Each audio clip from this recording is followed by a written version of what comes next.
Welcome दोस्तों हमारी YouTube channel ज्ञान विद्या पर। आज की क्लास में हम देखेंगे कि ये जो दो घात समीकरण लिखा गया है इसको हम कैसे हल करें, और हम आपको एकदम आसान तरीका बताएंगे। उससे पहले अगर आप हमारे YouTube चैनल पर नए हो तो चैनल को सब्सक्राइब कर देना, ताकि हम जैसे ही उसका वीडियो डालें उसका नोटिफिकेशन आप तक तुरंत जाए और सबसे पहले आप तक वीडियो पहुंचे। तो चलिए बिना देरी किए हुए इसको हम समझाने का प्रयास करते हैं। हम इसको आपको एकदम आसान तरीका से समझाएंगे। अगर आप इसको एक बार समझ लेते हैं तो आपको जिंदगी में कभी नहीं दिक्कत होगी। दो दो घात समीकरण लिखा रहता है उसको हल करने में। तो सबसे पहले आप इसमें दो तीन चीजें हैं जिसको आपको ध्यान देना है। इसमें इस तरह के सवालों में दो तीन चीजें हैं उसको आपको एकदम समझ लेना है। तो उसके बाद आप चाहे जो सवाल आ जाए उसको कर लेंगे। तो सबसे पहला पॉइंट इसमें है कि आपको एक्स स्क्वायर का गुणांक देखना है, और यहाँ पर जो लास्ट अंक लिखा रहता है उसका यहाँ उसके पहले जो चिन्ह रहता है, यहाँ माइनस प्लस दो ही रहेगा, या तो माइनस या तो प्लस। और यहाँ पर एक्स स्क्वायर का आप गुणांक देखेंगे कि एक्स स्क्वायर का गुणांक कितना है। उसके बाद यहाँ पर देखेंगे कि अगर एक्स स्क्वायर का गुणांक यहाँ 2 3 4 5 मतलब इस तरह चाहे जितना लिखा रहे, तो उस इसका जो यहाँ पर गुणांक लिखा रहता है सबसे पहले इसका गुणा हम इसमें करते हैं। जो यहाँ पर लास्ट में संख्या लिखी रहती है इसका गुणा इसमें करते हैं।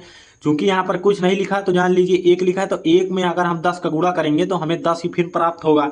तो उसके बाद अब यहाँ पर देखिए कि हम 10 को ऐसा मतलब 10 का ऐसा हम गुणनखंड करें कि यहाँ पर देखिए माइनस का चिन्ह है, तो हमें गुणा करने पर हमें 10 प्राप्त हो और माइनस करने पर हमें 3 प्राप्त हो।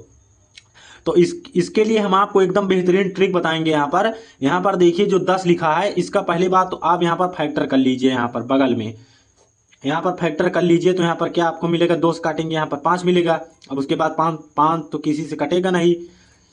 उसके बाद यहाँ डायरेक्ट किससे कट जाएगा, 5 से कट जाएगा। अब यहाँ पर आप लोग देखिए यहाँ पर क्या होगा कि 5 दूना 10 और 5 में से अगर हम 2 को घटा देंगे तो हमें क्या प्राप्त होगा, 3 प्राप्त हो जाएगा। तो इसी प्रकार आप यहाँ पर जब आप लोग करेंगे तो यहाँ पर चाहे जो 10 20 100 200 300 चाहे जो लिखा रहे, इसी प्रकार जब आप फैक्टर कर लेंगे तो उसी का मतलब आप जोड़ा ऐसे बनाते चलेंगे, मतलब आगे पीछे करके गुणा ऐसे करेंगे तो ये आ जाएगा। यही इसका सबसे आसान तरीका है। तब उसके बाद आप यहाँ पर बराबर का चिन्ह लगाएंगे और अगले लाइन में लिखेंगे कि एक्स स्क्वायर, यहाँ पर माइनस का चिन्ह लगाएंगे। उसके बाद ब्रेकेट। अब यहाँ पर आप 3x नहीं लिखेंगे, उसके स्थान पर यहाँ 5 माइनस 2 लिखेंगे। यहाँ पर 5 माइनस 2 लिखेंगे। उसके बाद ये वाला एक्स यहाँ पर लिखेंगे, -10 बराबर 0 यहाँ पर लिखेंगे। अब उसके बाद अगली लाइन में देखिए एक्स स्क्वायर ऐसे उतार लेंगे। अब यहाँ पर देखिए इधर से माइनस का गुणा होगा और इधर से एक्स का गुणा होगा।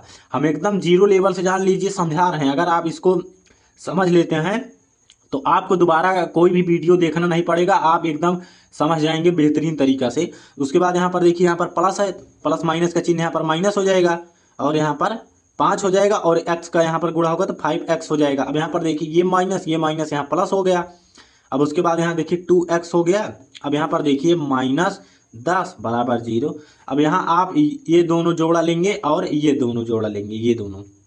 अब उसके बाद यहाँ पर आप बराबर का चिन्ह लगाएंगे। अब उसके बाद देखिए कि इनमें दोनों में आपको देखना है कि क्या कॉमन है। हमें जो कॉमन दिखता है उसको हम बाहर निकाल लेते हैं। तो देखिए यहाँ पर एक्स स्क्वायर -5x है, तो यहाँ पर x हमें कॉमन दिख रहा है, तो x हम यहाँ से कॉमन ले लेंगे। और यहाँ पर देखिए क्या बचा, x बचा, यहाँ पर -5 बचा। अब यहाँ पर बहुत लोग कंफ्यूज हो जाते हैं कि हम यहाँ पर चिन्ह कौन सा लगाएं। तो यहाँ पर चिन्ह आपको वही लगाना है कि मतलब कि पहले तो आपको समझ लेना है कि यहाँ पर जो ये ब्रैकेट में आएगा वही चीज़ यहाँ भी आएगी, मतलब वही चीज़ इस ब्रैकेट में भी आएगी। तो आपको यहाँ पर ऐसा कॉमन ले, माइनस प्लस ऐसा कॉमन लेना है कि हम ब्रैकेट खोलें तो हमें माइनस ही प्राप्त हो। तो हमें माइनस कब प्राप्त होगा, जब हम यहाँ पर प्लस का जब यहाँ पर हम प्लस कॉमन लेंगे तब हमें जाके माइनस प्राप्त होगा। तो यहाँ पर देखिए हम यहाँ पर क्या कॉमन लेंगे कि टू अकेले कॉमन लेंगे, क्योंकि अगर यहाँ पर x होता तो यहाँ पर 2x पूरा कॉमन ले लेते, परंतु यहाँ पर देखिए 2x -10, यहाँ x नहीं है तो यहाँ 2 अकेले हम कॉमन लेंगे। उसके बाद यहाँ पर देखिए x बचा। अब देखिए इसका माइनस प्लस का क्या गुणा करेंगे तो क्या आएगा, माइनस आएगा। अब उसके बाद यहाँ पर देखिए 10 में 2 से भाग जाएगा तो 5 बचेगा, बराबर 0 लगा देंगे।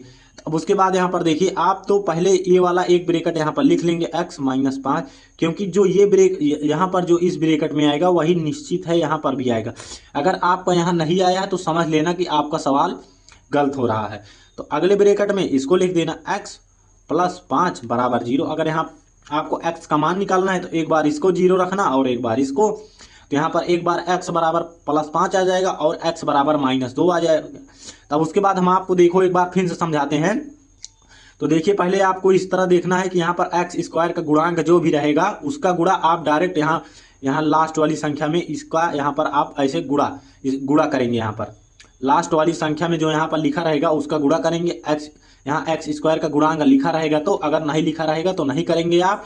उसके बाद आप देखिए उसका गुणा कर लेंगे तो आपका यहाँ जो संख्या बनेगी यहाँ पर उसका ऐसा गुणनखंड करना है कि मतलब यहाँ पर पहले आप चिन्ह देख लीजिए कि माइनस है कि प्लस है। अब यहाँ पर जैसे 10 लिखा है तो 10 का हमें ऐसा गुणनखंड करना है कि माइनस करने पर हमें 3 प्राप्त हो और गुणा करने पर हमें 10 प्राप्त हो। तो 5 दूना 10, 5 दूना 10 और 5 में से 2 माइनस होगा तो 3 बचेगा, 3x बचेगा। अब यहाँ पर देखिए x² माइनस, अब इधर से माइनस का गुणा होगा, इधर से x का गुणा होगा। अब उसके बाद देखिए यहाँ पर क्या हो गया, -5x। अब यहाँ पर माइनस माइनस यहाँ प्लस हो जाएगा, यहाँ 2x - 10 बराबर 0। अब यहाँ पर इसका लेना है और इसका लेना है। अब यहाँ पर देखिए इन दोनों में देखिए क्या कॉमन है, हमें वही कॉमन यहाँ पर लेना है।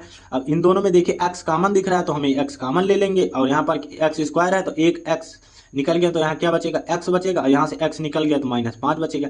अब आप लोग ध्यान दीजिएगा जो ये ब्रैकेट में बचेगा वही यहाँ पर भी बचेगा। तो यहाँ पर देखिए यहाँ पर 2 कॉमन ले लेंगे तो यहाँ पर x बचेगा, यहाँ 5 बचेगा। तो एक बार ये ब्रैकेट वाला लिखेंगे और एक बार चिन्ह के साथ ये वाला ब्रैकेट लिख लेंगे। तो मुझे उम्मीद है कि आप लोगों को यह सवाल समझ में आ गया होगा और कमेंट में जरूर बताना कि आपको यह सवाल कैसा लगा। तो आज के लिए इतना ही और हम मिलते हैं अगली क्लास में।